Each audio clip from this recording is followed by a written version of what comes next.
Fala, jovens! Sejam muito bem-vindos de volta para o Poca Plus e a mais um vídeo do quadro versão estendida. Eu sou o Vitor e você também pode me chamar de Tanuki. Então, pessoal, vamos falar hoje sobre Indiana Jones e a Relíquia do Destino, o quinto filme aí da saga, né? Já adianto que é uma das minhas sagas favoritas, eu amo demais Indiana Jones. Então, assim, eu tava muito ansioso pelo lançamento desse filme, mas será que valeu a pena a espera? Mas, pessoal, antes de mais nada, se você curtiu o conteúdo do vídeo aí, já deixa seu like, se inscreve aí no canal que vai nos ajudar bastante.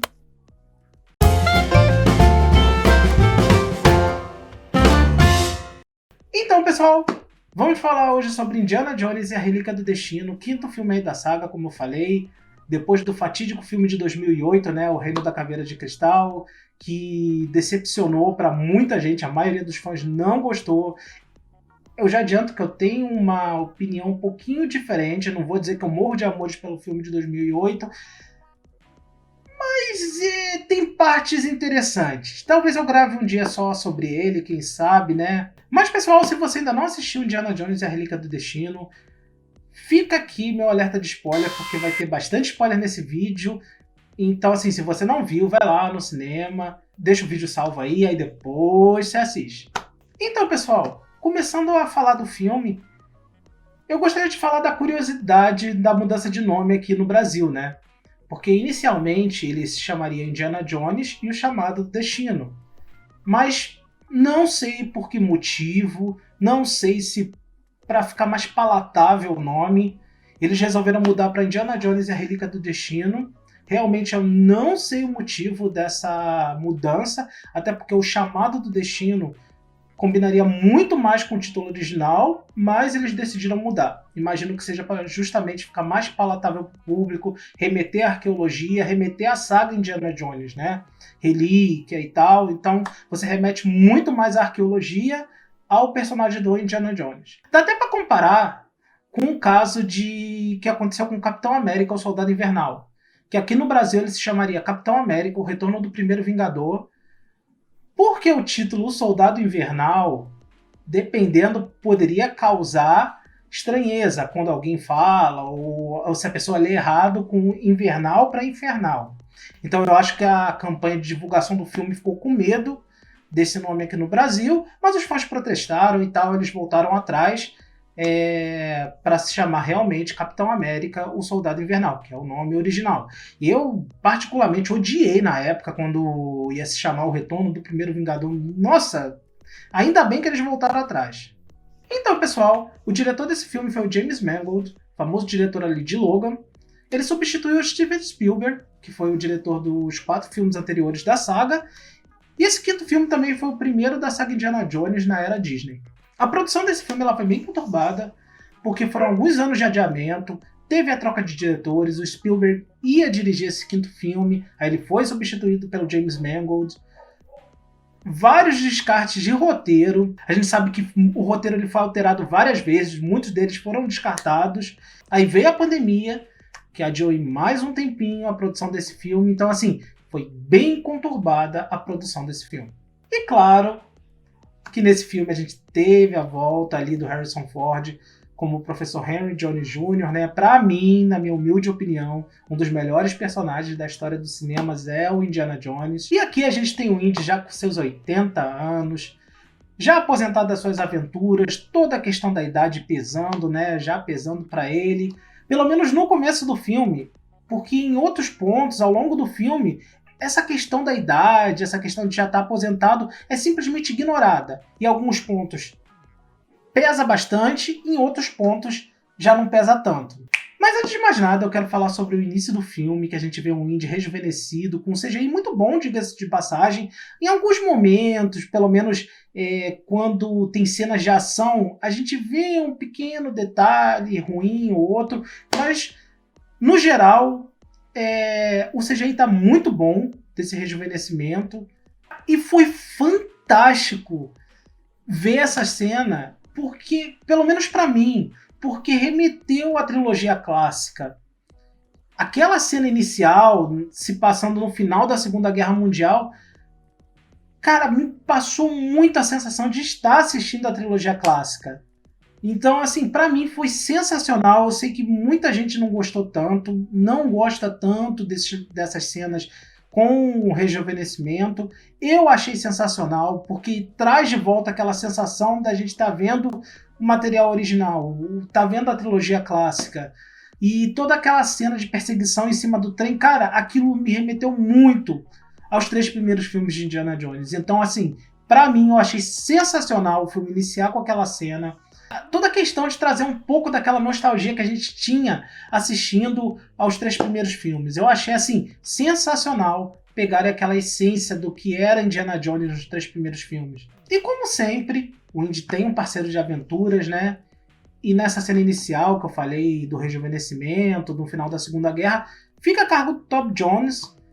E assim, pessoal, talvez seja um pouquinho do resquício do papel dele na Marvel, mas eu jurava que em determinado momento ali ele ia se revelar um nazista, o que não acontece. É um pouquinho do papel dele ali da Marvel na minha cabeça ainda. E apesar de aparecer somente em flashbacks, o personagem ali do Top Jones ele é importantíssimo dentro da história, porque é ele quem fica fascinado pelo objeto mágico, né, desse filme, que fica a cargo da Anticítera, criada por Arquimedes. Além de ser ele quem decifra todos os seus segredos, ele é o pai da co-protagonista do filme, que é a Helena. E falando dela, vamos falar um pouquinho da personagem da Helena, porque ela me causa uma certa confusão interna. Porque eu gostei dela em alguns momentos, mas em outros eu já não gostei tanto da personagem. Por exemplo, eu gostei de toda a questão em relação ao trauma dela com o que aconteceu com o pai, a não tão forte ligação assim com o Indy, que é o padrinho dela, e toda a questão dela querer a relíquia é somente para lucrar. Eu achei isso sensacional, porque dá a entender que ela quer decifrar a relíquia no começo, e na verdade não, ela só quer vender a relíquia. Então essas questões eu achei sensacionais. Já em outros momentos, eu não gostei tanto da personagem porque eu achei ela extremamente forçada. Como, por exemplo, toda a questão dela parecer mais habilidosa, mais esperta, e parecer que em determinados momentos ela sabe mais história e arqueologia que o próprio Indy. Então, assim, essas partes eu achei extremamente forçadas. A questão da habilidade é compreensível, porque ela tem metade da idade dele. Então, assim, nessa questão eu até concordo. Mas ela ser mais esperta do que o Indy. Depois de tudo, toda a história que ele tem, toda a história que ele passou, eu acho forçado.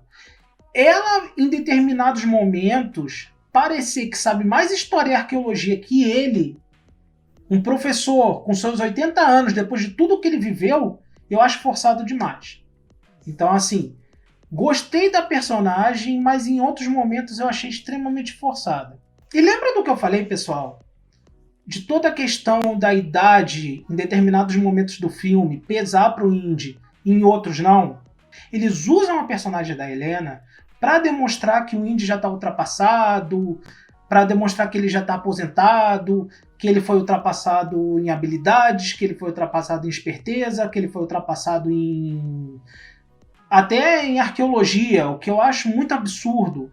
Então, assim, ela é usada convenientemente para demonstrar que o Indy já passou o tempo dele. Em determinados momentos, quando o filme quer mostrar justamente que ele tá velho, eles usam a personagem da Helena. Em outros momentos, não. Ele simplesmente é o herói que ele sempre foi. Então, assim, essas inconsistências que me deixou meio assim com o filme. Porque dá pra ver que toda essa questão que eu falei do roteiro ser mexido várias vezes pesou muito aqui. Parece que foi pegado em determinados pontos. Ah, gostei dessa parte, vou colocar aqui. Gostei dessa parte aqui, vou remendar aqui. E foi remendando. E criou essas inconsistências. Então, assim, eu gostei da personagem da Helena. Mas terem usado ela convenientemente em determinados momentos para demonstrar que o Indy tá ultrapassado, eu já não gostei tanto, porque eu achei que ficou forçado. Quanto aos vilões do filme, voltamos aos velhos e clássicos inimigos do Indiana, os nazistas. Depois do filme de 2008 a gente tem os russos ali como inimigos, né? Nesse filme a gente volta a ter os nazistas. E aqui, já localizado em 1959, né?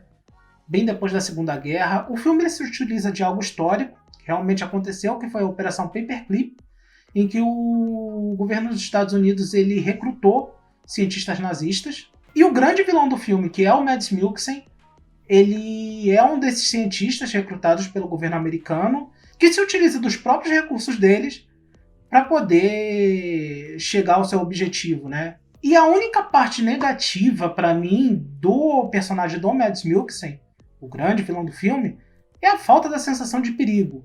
Sério, em momento nenhum do filme eu senti ele como um verdadeiro perigo, ameaça ao Indiana. Mesmo naquela parte que o Indy leva um tiro, eu não senti a mínima sensação de perigo. E um fato que foi muito pouco explorado nesse filme foi toda a questão da corrida espacial e do homem pisando na Lua. Eu jurava que isso ia ser mais explorado no filme, porque justamente por toda a questão histórica e tal, todo o peso que isso teve, eu jurei que ia ser mais explorado no filme. Até porque tá na sinopse, se eu não me engano. Então, assim, tirando se passar na mesma época que o homem pisa na Lua, sinceramente, isso não tem relevância nenhuma no filme. Nenhuma. Então, assim, eu acho que o roteiro pegou um pouquinho aí, podia ser mais bem explorado, podia ter uma importância a mais, porque é só se passa na mesma época. Se não fosse também, não ia influenciar em nada. E uma coisa que o filme ele se apoia assim muito, bastante, absurdamente, é na questão da nostalgia. Toda a questão da divulgação do filme, então, foi apoiada pela nostalgia. Toda a questão de ser o último Indiana Jones, pelo menos com o Harrison Ford. Ele disse que vai ser o último Indiana Jones com ele. Então, assim, o filme ele se aproveita muito dessa questão nostálgica para levar o pessoal no cinema, levar os fãs clássicos ao cinema. Mas será que vai ser o último Indiana Jones mesmo? Será que vai ser o último com Harrison Ford? Porque em 2008 ele disse a mesma coisa. Eles disseram a mesma coisa. Ah, vai ser o último Indiana Jones. E não, a gente teve esse aqui. Eles estão se apoiando dizendo, não, esse é o último Indiana Jones, pelo menos com Harrison Ford. Será mesmo? E é inclusive nesse clima de nostalgia que eles trazem de volta o personagem, por exemplo, do Salah, que não tem uma grande participação nesse filme, mas eles trazem justamente para remeter esse clima nostálgico da trilogia clássica, né? Pô, o Salah ele tá em Os Caçadores da Arca Perdida e A Última Cruzada. Então, assim, ele não tem uma grande participação nesse filme. Ele serve mais como para levar o Indy ali para o aeroporto, né? Mas ele serve como uma parte nostálgica do filme. Inclusive tem aquela frase que o Indy fala para ele justamente no aeroporto de que as aventuras ficaram para trás. Ou seja, dando a ideia de que realmente esse é o último filme, todas as aventuras ficaram lá no passado. E pessoal, falando da questão da relíquia, né, do artefato mágico desse filme, eu gostei de toda a premissa, de toda a questão de mexer com o tempo, né, de voltar no tempo. Eu achei sensacional, mas eu não gostei de toda a sequência final do filme. Eu, sinceramente, não gostei deles terem voltado no tempo lá para a época do Arquimedes. Eu achei meio forçado. Eu, sinceramente, preferiria que eles realmente tivessem voltado para 1949, que era o plano do vilão ali do Mads Mikkelsen, né? Voltar para 1949 e mudar os rumos da Segunda Guerra. Então, assim, eu preferia que isso tivesse acontecido e aí eles dessem um jeito do Indy e da Helena impedirem isso do que aconteceu o que aconteceu. Não gostei dessa parte deles voltarem lá pro tempo do Arquimedes. Eu achei extremamente forçado.